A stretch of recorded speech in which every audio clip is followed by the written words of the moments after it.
Hello everyone, Welcome back to Metroid, Samus Returns. I'm Aaron the Black Dragon. My name is JarylGaren and I'm at low health, because it's my turn. And I kinda screwed you up, I'm not gonna lie. Anyway, we're back with it. And After... oh yeah, I was like, just slide in there. Nope. We just were talking about that, because both of us, especially at the point this comes out, have played through all of Dread. Like you multiple times already. It's so fucking good. Yeah, it's a lot of fun. The thing is just, that was not healthy. But What? that enemy was smart. That enemy was like, you know, if I attack you, you're gonna counter me. So if I just walk into you, Yeah. well, you're fucked. Gotta be careful. Yeah. But yeah, we played through Dread. We're not gonna talk anything big about Dread or not really everything that we thought about it, because we're gonna play it on the channel. That will be its own thing once we come to it. But we just wanna say it has some cool things, some really nice mechanics that I think we're both gonna miss in this game. Yeah. I think for earlier entries in the Metroid series, we're not gonna struggle with that as much as we're gonna struggle with this one, because this feels similar to Dread already. Where like if we were to play Super Metroid right now or Metroid Fusion, they would have a completely different feel, so we would not miss those mechanics. Yeah, especially Super Metroid. Yeah, but for this game, it feels similar, so I'm like, just do that thing. But it's not a thing yet. But yeah, we had lots of fun with Dread. And we have our thoughts about Dread. But again, that will come all later. For now, we're gonna keep our thoughts on Samus Returns. While someone is honking in the background, I don't know why. You know, I wanted to say I jinxed it, but I did not even open my mouth to jinx you yet, so you just fucked it up by yourself. Because I was going to say, hey, you're building up your health rather nicely, and then you just kind of got hit. Yeah. I also want to point out, I hope that for the next Metroid game that we're gonna play, I can make the setup even nicer. I mean, this already feels okay-ish, I want to say. But I want to make the setup feel better. We have to go up, right? Up and around was the next step, because Yeah. I think I did everything that was down there last time. Yeah, I think so. So, I also want to point out, because while I was playing Dread and the promo material for Dread was going around, I was like, her arm cannon is huge. It's also huge here. I don't know if that's just like in those iterations or if her arm cannon always was that ginormous, but I feel like, especially here and in Dread, the arm cannon feels like, you know, you could murder someone with that thing, just go clonk and be done with If it. you think Samus's arm cannon in this game looks big, look at her Metroid Prime 1 render. Because, I mean, you could use your Aeon energy to just blast it full. oh, right, oops. We have that. But you also can't just go through there. That would... oops. Also you get some health back from that, so that's good. But yeah. I mean, there's always... especially seeing the... now that Dread and everything is out and the Metroid hype is real right now. Still. There's a lot of artists also having their own iterations of Samus and her power suit and everything being shown around, and some people draw that arm cannon like it's not a cannon anymore, it's a weapon of just bludgeoning, and I mean, I dig it.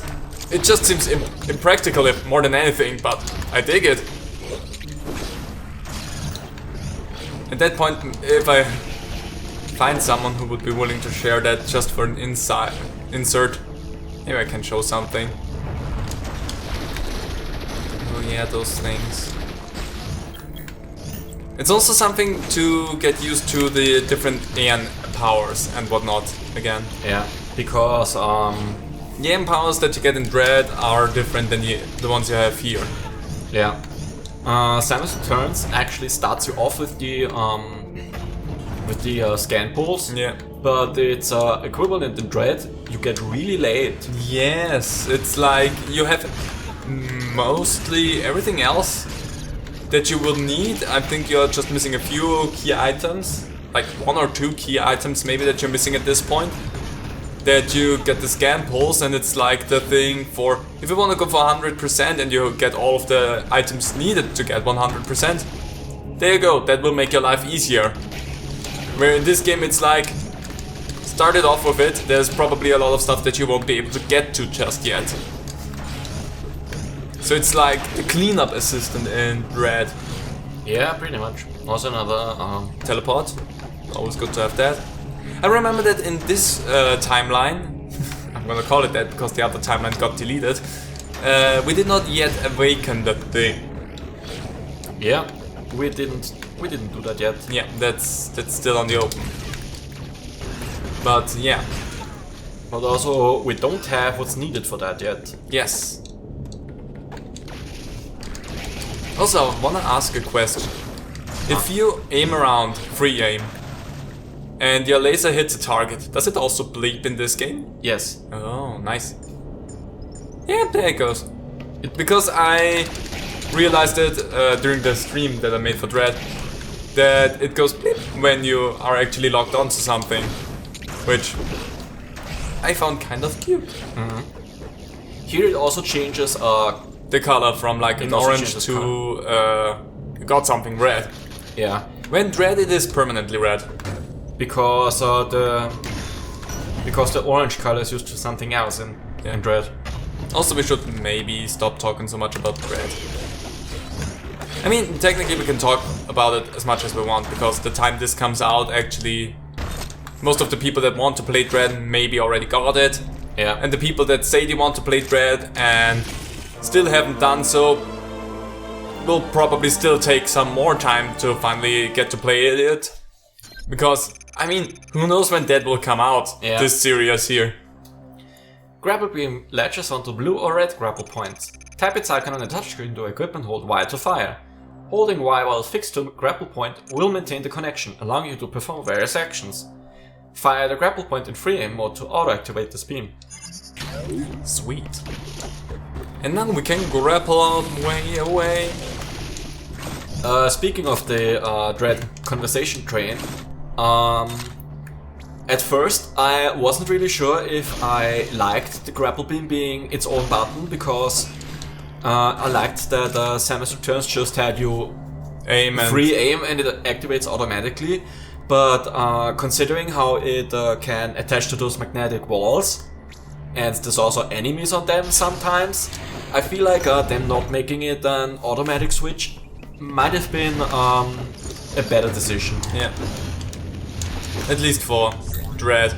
I really appreciated that here it is like auto.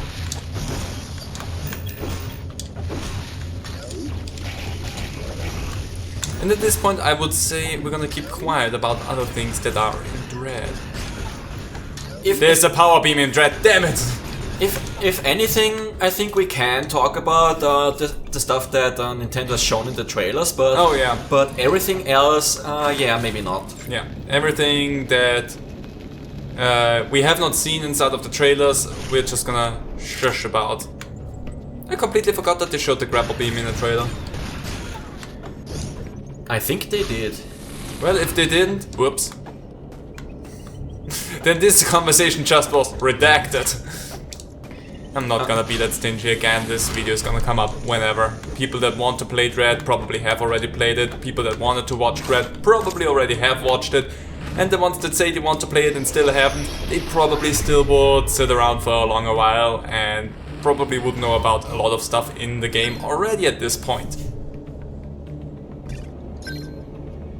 Oh yeah, right. Also, directly closing off, this is the first episode recorded after Dread came out, since the last episode that we recorded was, I think, in the week that Dread came out, and we were like speculating what things would feel like and how things are. Yeah. Two very different feels in between those episodes. Oh yeah, I forgot that the scan pulse and that reveals part of the map as well. Yeah. It doesn't in red. Yeah, but that was something that I said, I think only to you in that situation already, was like, it makes sense that it wouldn't, because in this game you have the map permanently on screen, so it's easier to reveal something on the map, where in Dread, how would they do that? And so it makes sense, because would they only reveal something on the map once you open up the map? Feels kind of weird. So it makes sense. Anyway, here's Ball. Alright, you got your bum burned. Yeah, the hitbox on that flamethrower is Whack. Yeah, it is. Ludicrous. Yet. Not yes, yet. And that was a nice little xylophone like. Yeah, they got that one from the original Metroid too. Oh. Yeah, that's something interesting for me. Aeon Tank acquired. Sorry. Something that's not in Dread. Yeah. But also Aeon is a little bit handled differently in Dread. Mm. But this is something specifically for me here. Is we have the audio and everything turned rather quiet during the recording, so we're not really getting an interference with the microphones and whatnot. So the music and how it sounds and everything, I get to appreciate a lot more during the editing portion of the videos than during the actual sitting down and recording portion. Yeah. Which is, especially looking back at the time when I was recording on the TV screen in my old room,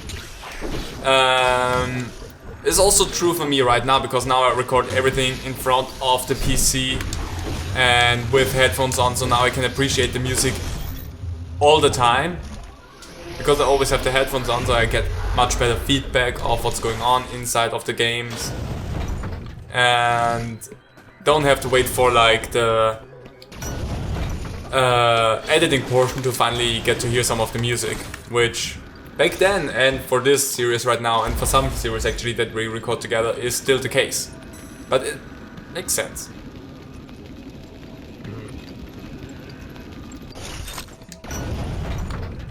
Anyway, you made your way here, but there was nothing there. There was the teleport station that Yeah, I thought we should. stimmt. Ladies and gentlemen, it's the English time. Hi, full energy. Yeah, that's nice. That's something nice always to run into, is like, oh, an energy thing. I don't need it. Yeah. Well, immediately running into the next best enemy and then thinking, should I go back for it? Most of the times the answer is, nah, it will fix itself in post. Also, Metroid is bleeping. Alright, it's this one. Oh, wait. Get freeze! Not quite yet. Oh, well, you will need it eventually, because there's just the grapple thing up here.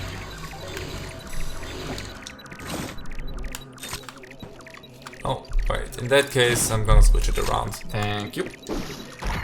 I wanted to dash melee then. Yeah, nope, that's not a thing. Oh yeah, I recall that one. That was... Now I can switch it around. That was the one where I was like, is there really a save point inside of a Metroid then? And you were like, yep. That was in the Lost recordings. In the alternate timeline. Oh, that was a little bit of a stutter.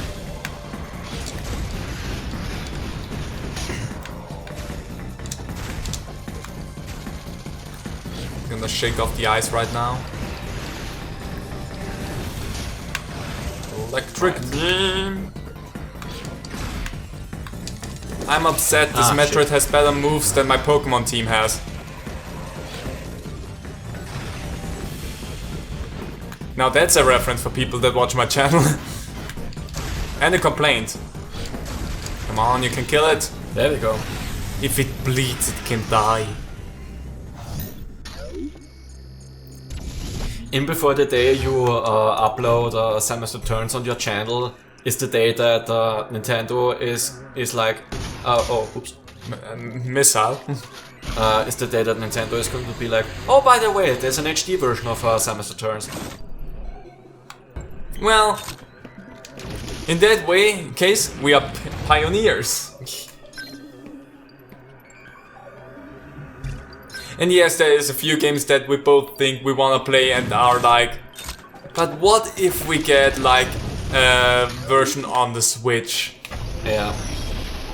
And it's just like, having some of the games playable on the Switch is convenience, because the Switch is a convenient console in my opinion. It may not be the strongest console, but it is 100% a convenient console.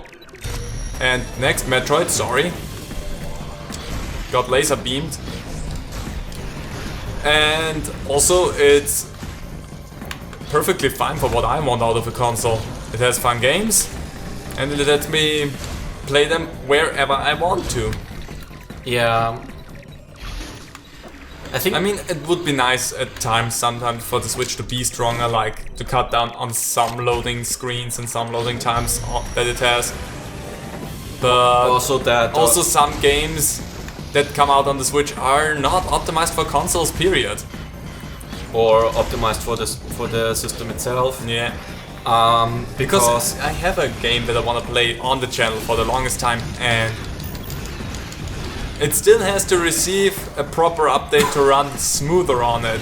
I still have that game crash on me on the Switch every now and then, so that's why I'm like, I don't want to play it, but I would risk the game crashing on me during the recordings and whatnot.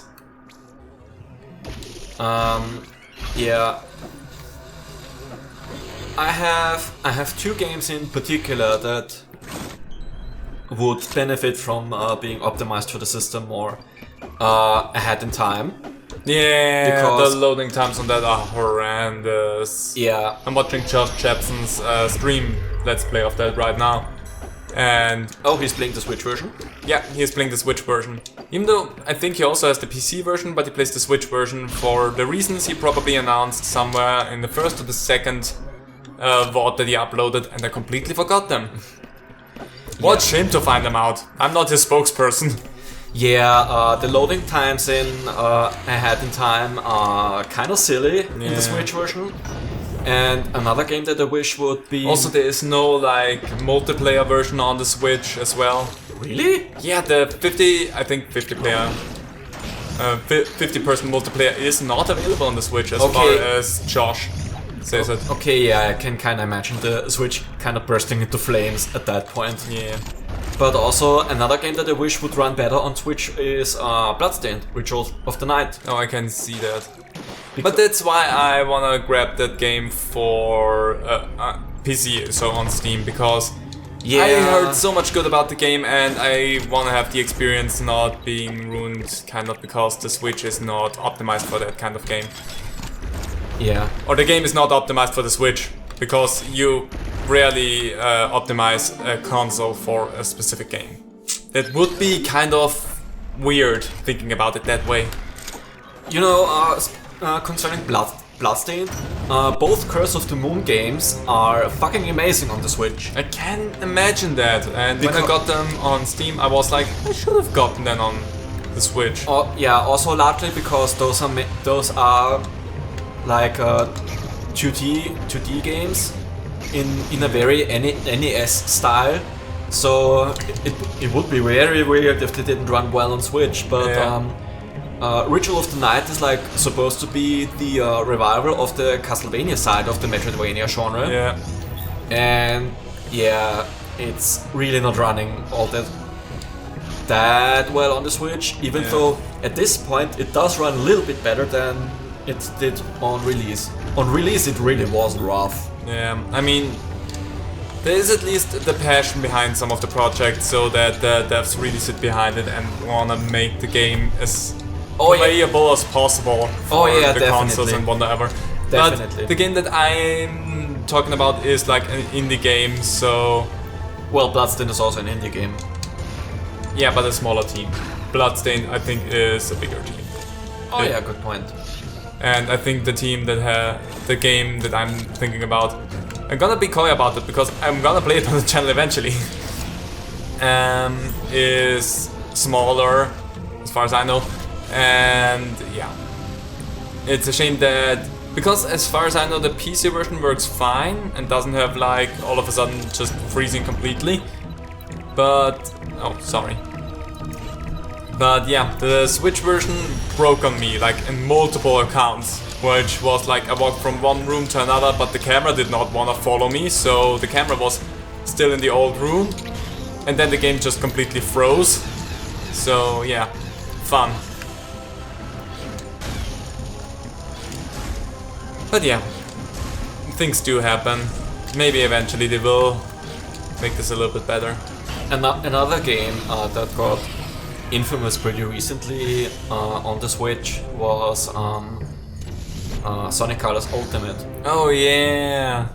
But also, my brain immediately went to Broom in the Night Sky. Did you hear about that game? Yes, I did. It's supposedly one of the worst games ever made. I mean, I played a chunk of games, and I want to say Broom in the Night Sky is... It is at least a game. I've played things that called themselves games and were glorified walking simulators, despite not having that like in a tag or anything, because you can literally have walking simulator in your tag for your game if you go to like itch.io or GameTool or something like that. That is a legitimate thing. And I'm not upset about playing a walking simulator if it calls itself a walking simulator. I'm totally fine with that. But if that's not somewhere inside of the game, then I'm like, that's not what I thought I was gonna get right there. Good news, the lightning armor does not protect you from lava. I don't know why that would be good news, but thank you.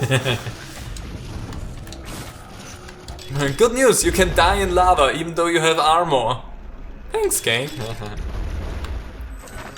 But yeah, I think I've heard that most of the problems, or at least one of them that was shown very prominently around Sonic Colors Ultimate's release was that someone recorded an emulated version of it. Yeah. And Switch emulation, I think, isn't at a perfect point yet. So even though Metroid Dread runs perfectly on an emulator. Did you read it as well? That pissed me a little bit off. Yeah. The game was out like what, 2 hours, and immediately was like, it runs perfect on emulator. Well, fuck you. Just for clarification's sake, emulation is good. Yeah. But personally, I think emulating an old game is completely fine. Especially if said old games aren't being re-released or being re-released or accessible to a wider audience. Yeah. I also say emulations are fine if you want to record something and don't have a way to record it. That's why I'm emulating like the old GBA games or DS games, because I don't have a way or a setup to do that.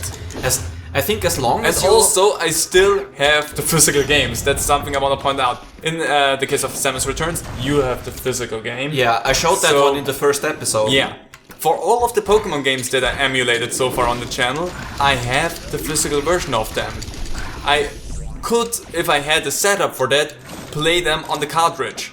Which some of them I wouldn't even get all of the benefits of the games anymore, because the internal batteries are run dry. So some of the time events wouldn't even take place anymore. Yeah, that's a problem with old cartridge games. Yeah. So in that case, emulating them even gives me more content that I cannot show off with my physical thing anymore. Even though I think you can just screw them open and exchange the battery, but I think you need to do some soldering for that. Yeah, I also think so. So I wouldn't touch it, because I think I've soldered only like once in my life, and that was during school. So I wouldn't do it, because I probably would solder something wrong. But we have people in our lives that know how to solder. At least I do. I think our dad knows, so we both have actually. But yeah. I would have the games in reality. I just don't have the option to play them for the channel if I wouldn't emulate them. That is where I wanted to go the whole time, and what I said like multiple times already. But emulating something that just came out is... That doesn't feel right. No. Especially for a series as spotty with new releases like Metroid. Yeah. Because if you wanna have more Metroid games, you're not gonna make that happen with just emulating the new games when they come out and not supporting the devs in any way. Well, which also had like its own controversy that a portion of the dev team was not displayed in the end credits of Dread. No, in the case of Dread, it's not really about supporting the devs, because I'm pretty sure the developers at Mercury Steam already got paid by Nintendo. It's more like about voting with your wallet, because Nintendo as a company that makes games is going to look at the sales of the games they release, and if they see, oh, this new Metroid game isn't doing so hot, let's not make another one for the next couple of years. Yeah. Which is something that a lot of Metroid fans had their issues with after Other M. Yeah. So really, if you want new Metroid games, you maybe don't want to sabotage the series by just emulating the new game. Yes. Also, I want to point out at one point, I don't know when we will squeeze it in. We are going to play Other M. At some point maybe. I don't know where we're gonna squeeze that in, because we're playing this till we are at Dread, and then we're gonna play the Metroid Prime games at one point. Somewhere in there, I'm gonna squeeze in Other M. I know a lot of people are really diverse about the game. I just remember watching you play it, that I had fun with it. And I know that there's weak points to that game, but totally honest, it's still a Metroid game. It's still kind of fun. And at that point, I think, especially that the game has so many weak points, I think it's kind of fun to actually go and highlight some of the weaker sides of Other M and see what they did good and what definitely did not work. Which I think we all can. Implying that other people already didn't do that over the course of the years. Oh, they definitely have. They 100% have, but I mean, doesn't mean that we cannot also do that. Also, look at that secret hidden missile tank that maxes the capacity by 3 and not by 2, which is something I'm used to now. Which beforehand was always 5 and now is only 2. You really, like, diminished that over the course of the years. Yeah, I think in Other M it was the first instance of where they made the missile tanks give you less. Yeah. Also, we should stop the episode. Wait, actually, no, we still have some time. Looked at the wrong thing.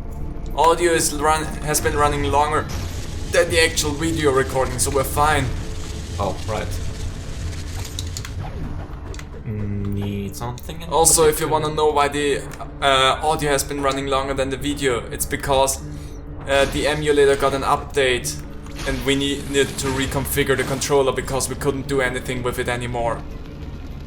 It's nice that they just let you hop that little gap there.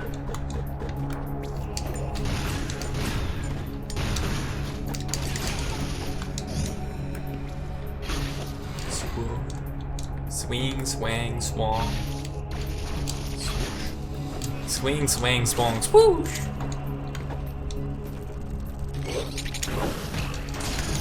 It's interesting seeing some honey walls. In Dread there are magnetic walls. Well, the sticky walls. I mean, it's probably goop walls or whatever. Yeah. It's not sticky because it's slidey. Yeah. Can't do anything on them. But yeah. Yeah, that's the other thing that we don't have. It's the green thing. At least it looked green. Oh. I think we're gonna run into a Metroid soonish. Yeah. So switch that around. Thank you. Hello, Metroid. It's us, Mr. Metroido. We've come to collect your taxes. You're overdue for 3 months already. Ah, shit. Doesn't want to go down without a fight, it seems.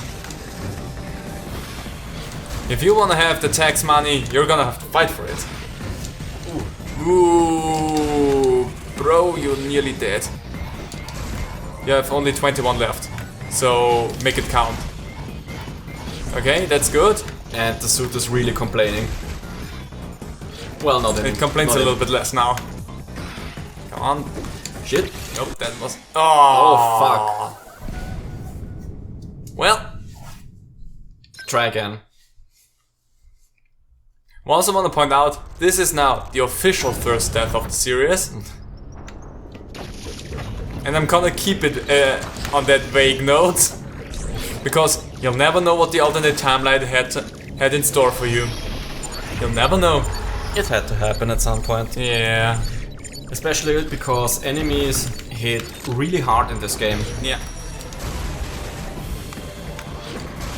Ouch. Yeah. Yeah, that's like a full energy tank that just got trucked away from you there. God damn it. And it's gonna be a sappy.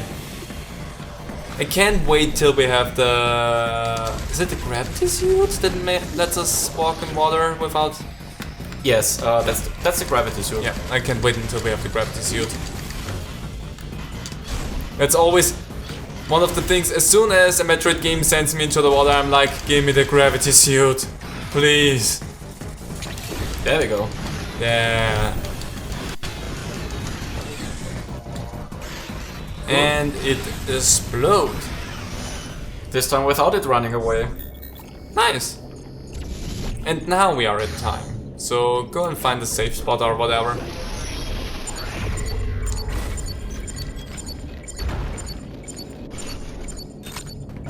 Also, there's an item up there.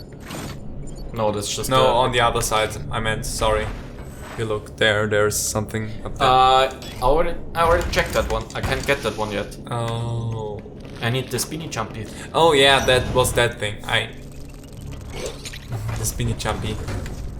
Also, I don't know why I'm being coy about that, since, you know, the spinny jumpy thing is the screw attack, which was a thing in the series since Metroid 1. Yeah. I think only Metroid Prime 1 didn't have the screw attack. Yeah, I think so too. I think of the 2D Metroid games, I think there never really was one that was like, nah, no screw attack. We can also make an end right here with the teleport station. Yeah, we can. Okay, so we're gonna end this here, and I think next time we're gonna open it up in the teleport station and come out on the other side somewhere. We can. Where do we need to go so that we have that marked off already? I think we need to just head back out, don't we? I think we need to head over there. Underneath that Metroid symbol there. There? Yes. And then down to the right, side? because there was the grapple thing. Okay. Hopefully we can open that one up from If this not, side. then we're gonna have to wander around a little bit. Yeah. Anyway, we're gonna end this right here. Thank you all for joining us. And we're gonna see you in the next episode. Bye. Bye.